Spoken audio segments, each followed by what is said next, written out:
DJ Manoj राजा, DJ Manoj राजा, DJ Manoj राजा।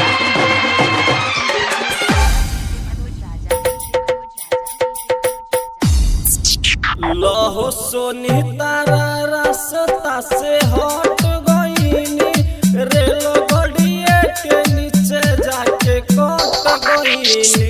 लहो सोनी तारा रास्ता से हट गईनी, रेल गड़िए के नीचे जाके कट गईनी। बढ़ल परेशानी बतिया नहीं मनलू तो सट गईनी।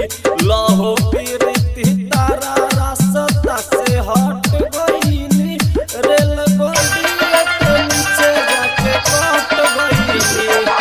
डीजे मनोज राजा, डीजे मनोज राजा, डीजे मनोज राजा, डीजे मनोज राजा। आलापुर चंदौली, आलापुर चंदौली, आलापुर चंदौली, आलापुर चंदौली। साथी को के दोसारा से पहट गईलू, हमर गड़िए के नीचे जाके कट गईनी।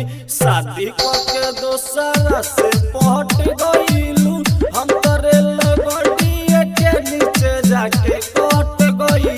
लहो पीरिति तारा से हम सट गईनी, रेल गड़िए के नीचे जाके कट गईनी। लहो पीरिति तारा से हम सट गईनी, रेल गड़िए के नीचे जाके कट गईनी।